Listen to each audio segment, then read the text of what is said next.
I think the thing that I would want most people to know is that we have so many tools. Like, this is a really amazing time to be alive. There are so many different modalities now that if you are struggling with a mental, emotional suffering, we have modalities, we have techniques, we have ways that you can use this human consciousness that can process the felt sense of how you're holding stress with this, this general saying that stress is not stressful. It's how we hold stress that's stressful.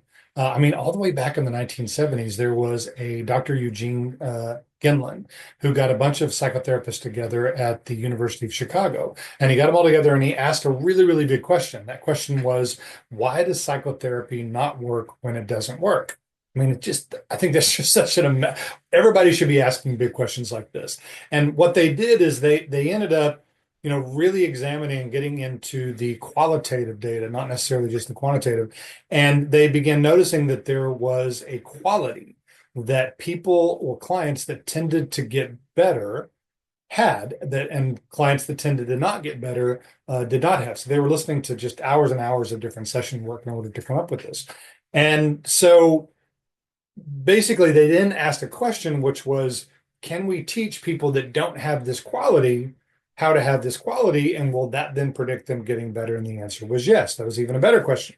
And so, what was the quality, right? So, the quality was whatever your story of suffering is, if you could get in touch with the felt sense of that story, then your ability to get in touch with the felt sense of that story was the big predictor that you would get better in psychotherapy. And so that was the 1970s, and he came out with, entire technique, which, is an amazing technique for its time, which was based on the book Focusing, which, I think every good therapist should have a copy of this book in their library. And now, years later, we've got breath work, we have somatic work, we have somatorespiratory integration, somatic experiencing, trauma releasing exercises, Sedona method. There's all these different ways of working with polyvagal theory and working with the felt sense, understanding that we hold different emotions in different parts of the body. And most humans are very similar, although we're all very special in our own unique stories. That the body keeps score. And that's a famous book also, The Body Keeps Score. So what I would want people to know is kind of like perception. Like, there's a realm of thought and cognition, there's a realm of emotion, and there's a realm of sensation. And one of the things that we're doing is we're teaching people to come out of the cognitive. And so, cognitive behavioral therapy, it is very efficacious. It's worked for a long time, but it only works to a certain degree. And generally, I have found that people are really, really intelligent often struggle the most because they're so good at arguing with themselves. I mean, and I'm not sure that all of cognitive therapy out there is actually real cognitive therapy. There's a lot of reflective listening that's going on. What I would say is that the root question of cognitive therapy is this true? And that's a powerful question, but sometimes we need to come out of the cognition and realize there's another field of perception, especially that felt sense one, where we ask questions like, where do you feel that? And I've seen psychologists make fun of this question because they don't understand it, right? By asking where do we feel that, one of the first thing that does is it gives us, number one, if you're paying attention, an assessment of, does the individual are they in touch with the felt sense of their body? Because there is a certain, bell curve portion of the population that has tuned their dial to disassociation as a protective mechanism. And it's amazing, amazing protective mechanism. Like, if you needed someone to walk across a field of fire in order to save the world, like, that's your person, right? So we want to have this immense gratitude for these coping mechanisms that began as a way to protect us. But what we also want to do, like, we don't need to go and unbury every single trauma that we've had, because a lot of those we've already, dissipated, we've dissolved in different ways. And that really is the name of the game, is dissolving the felt sense. If you have a trauma and you're triggering, the trigger is showing you that you have the trauma.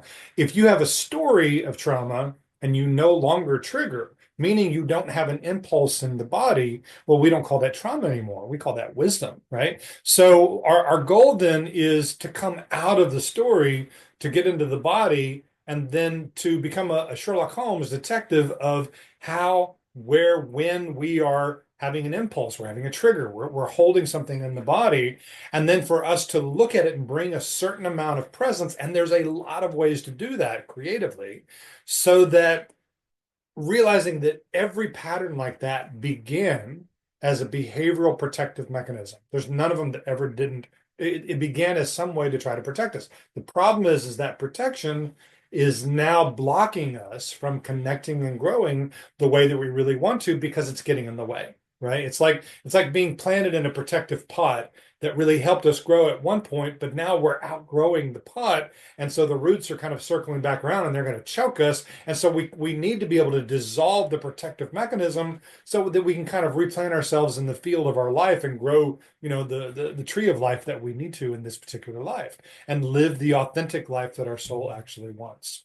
So when we say somatic, soma, of the body, and soma has so many other like Vedic meanings, God of the moon, like there's so many wonderful metaphors that actually point to it being this, ambrosia, this way of creating bliss in the body. It used to be compared to kind of a nectar of the gods. But what we're really talking about, we're talking about a mechanism of bringing consciousness that brings presence to a defense mechanism with enough intensity that is equal or greater than the presence that originally programmed the protective mechanism in the first place. And so that's what we're doing. And so there are a lot of ways to do that. And we do things that resonate with people because not every way is going to work with the way that that person's defense mechanisms work. Often sometimes we have a first line of defense that has to be melted or overcome in some way in order for us to get to the processing that's in another layer that really needs to be done. First layer is like, it's not okay that I'm not okay. I'm not going to share things with people. I'm not going to be vulnerable, when in fact vulnerability is actually the great connector. So for we have to be able to look underneath the hood, and often there is a first line of defense that keeps us from even doing that. There's just this cultural aspect that it's not okay, it's not macho enough to talk about what's going on inside, or however that ridiculousness kind of shows up. But it's not ridiculous to a lot of people. It can even be a cultural, societorial kind of norm for a lot of people as well. So what I would want people to know is that if you are struggling, suffering mentally, emotionally, if you have traumas that, or ways that you have been triggered, you've been heartache, infidelity, grief, loss, that the body is keeping score, and that we have ways that we can bring mindful inquiry into the process of how the body is holding that. And we can melt the way the body is holding that. It doesn't change the story. The story is what is, but what is generally negative, not negative, it's neutral. The story of what is the part that's never neutral, right? Neutral, most of us can handle neutral. It is what it is. The story has meaning, and often that meaning is not necessarily true. And so we want to be able to let go of the density of how we're holding something in the body. And when we do, there's a freshness of the chest. There's a lightness. We're literally raising our vibrational signature, and we're not holding on to a defense mechanism that's using a lot of energy. We now have access to that energy, kind of like a battery that you haven't accessed yet. And what do you want to do with that energy? Is there anything you want to create? Is there anything that your soul really, really wants in this life? Well, now you begin accessing the energy to go after that and to get that actually done.